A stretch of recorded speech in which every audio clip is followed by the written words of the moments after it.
नमस्कार। आज बात करते हैं सुप्रीम कोर्ट के एक हालिया और सच कहूं तो चौंकाने वाले आदेश की। ये एक ऐसी कहानी है जिसमें हजारों एकड़ जंगल की जमीन है और कुछ बहुत ही गंभीर सवाल।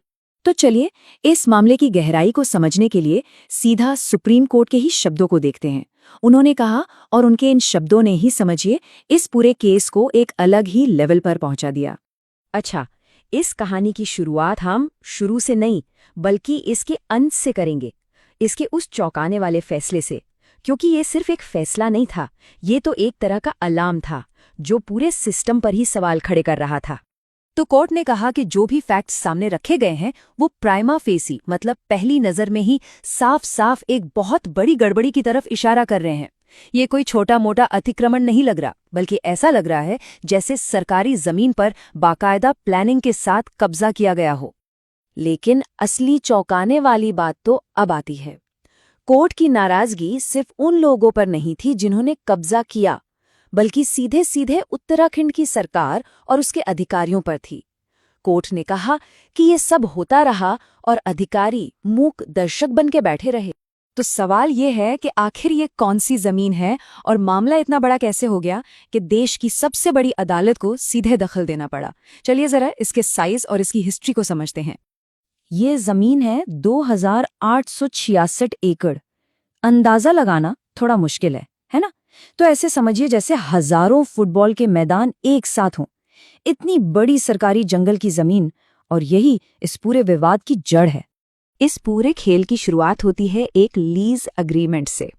ये अग्रीमेंट सरकार और एक लोकल सोसाइटी के बीच हुआ था, और बस यहीं से जमीन के मालिकाना हक का जो पेंच फंसा वो आज तक नहीं सुलझा।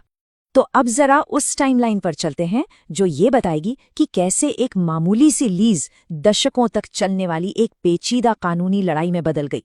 ये कहानी वाकई उलझी हुई है। देखिए, 1984 से पहले तक तो सब ठीक था। जमीन एक सोसाइटी के पास थी।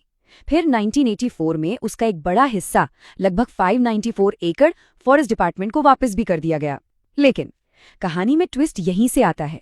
जमीन वापस होने के बावजूद 2001 आते आते उस पर प्राइवेट लोगों ने कब्जा कर लिया। सवाल यह है कि कैसे, और इसी कैसे का जवाब छुपा है कोर्ट के इस्तेमाल किए गए एक शब्द में, मिलीभगत से फरमान या कोल्यूसिव डिक्री। इसका सीधा मतलब है कि कोर्ट को गुमराह किया गया, धोखाधड़ी से एक ऐसा ऑर्डर पास करवाया गया जो सही नहीं था। मतलब जिस मालिकाना हक की बात हो रही है उसकी नींव ही खोखली है। अब जब कोर्ट के सामने ये सब आया तो उन्होंने सिर्फ बातें नहीं की, उन्होंने एक क्लियर, जोरदार एक्शन प्लान सामने रख दिया। और फिर कोर्ट ने एक ऐसा कदम उठाया जो बहुत कम देखने को मिलता है। उन्होंने मामले का सुओ मोटो यानी स्वतः संज्ञान लिया। इसका मतलब है कि उन्होंने किसी की अर्जी का इंतजार नहीं किया, बल्कि खुद ही मामले की जांच का दायरा बढ़ा दिया। ये साफ दिखाता है कि कोर्ट इसे सिर्फ एक जमीन का झगड़ा नहीं बल्कि एक बड़े सिस्टमिक फेलियर की तरह देख रहा था। तो एक्शन प्लान क्या था? 4 सीधी बातें। नंबर 1, तुरंत एक जांच कमेटी बनाओ। नंबर 2, जमीन पर किसी भी तरह की सेल, कंस्ट्रक्शन, कुछ भी, सब पर तत्काल रोक लगाओ। नंबर 3, जितनी भी खाली जमीन है फॉरेस्ट डिपार्टमेंट फौरन उसे अपने कब्जे में ले। और नंबर 4, अगली सुनवाई से पहले इन सब पर एक कंप्लायंस रिपोर्ट कोर्ट में जमा करो। तो ठीक है, ये तो हुई उत्तराखंड की बात, लेकिन इस एक केस से हमें बड़े लेवल पर क्या समझना चाहिए? ये मामला इतना जरूरी क्यों है? देखिए, ये मामला सिर्फ जमीन का नहीं है। ये दिखाता है हमारी जुडिशरी की ताकत को, कि जब सिस्टम काम नहीं करता तो कोर्ट कैसे आगे आ सकता है। ये सरकारी जमीन की सुरक्षा और सरकारी अधिकारियों की जवाबदेही तय करने के बारे में है। और सबसे बड़ी बात, ये पूरे देश में इस तरह के मामलों के लिए एक नज़ीर, एक मिसाल बन सकता है। और आखिर में ये केस हमें एक बहुत बड़े सवाल के साथ छोड़ जाता है। जरा सोचिए, जब हमारे जंगलों, हमारी जमीनों की रक्षा करने वाले ही मूक दर्शक बन जाएं, तो क्या फिर उनकी हिफाजत की जिम्मेदारी अदालतों को ही उठानी पड़ेगी?